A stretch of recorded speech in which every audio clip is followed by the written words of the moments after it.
Presyo ng bigas sa Davao City at Batangas City tumaas. Ilang rice vendors may panawagan sa Department of Agriculture bunsod ng pagtaas sa presyo ng bigas. Narito ang report ni Kent Abrigana ng GMA Regional TV 1 Mindanao. Pasakit para sa 63 taong gulang na si Manong Jimmy ang mataas na presyo ng bigas. Dahil sa 5 kilos na bigas na kanyang binili sa Bangkirohan Public Market sa Davao City, 225 pesos ang kanyang ibinayad. Mahal kanang tag 42, 45 na Akong trabaho, construction lang, wala. Pintura. Mabibili na sa 47 pesos ang bawat kilo ng locally produced na premium rice mula sa dati nitong presyo na 40 pesos per kilo. May 7 piso ring dagdag sa bawat kilo ng banay-banay rice na mabibili sa 45 pesos per kilo. At ang red toner na dating mabibili sa 40 pesos per kilo, ngayon ay 45 pesos na ang per kilo. Maging ang ilang retailers nahihirapan na rin sa pagbalanse sa presyo ng kanilang ibinibentang bigas. Na dapat natong ipukawon ang atensyon sa atong DA na bilong ta sa agricultural country tapos inaana atong parang nakakahiya. It's so shameful. Sana magising kayo. Sinasahuran kayo ng tapat, sapat ng taong bayan. Prove them that you are doing your part.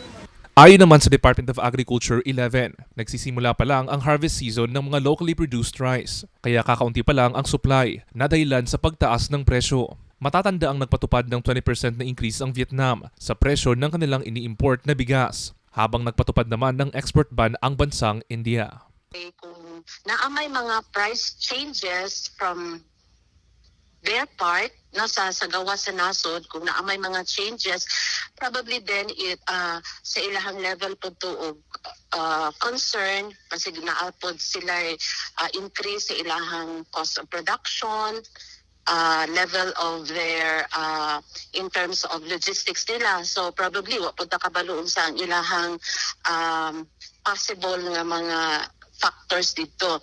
Sa Batangas City New Market, paiba-iba ang presyo ng bigas na dumarating kada araw ayon sa ilang tindera.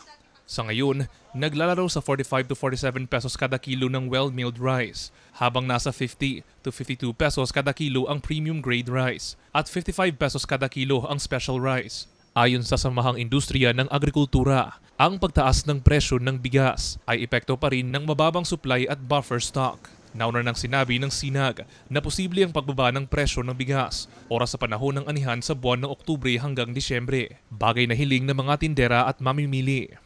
October projection kasi natin nasa 7.65 million metric tons. Kalahati lang ang July to September.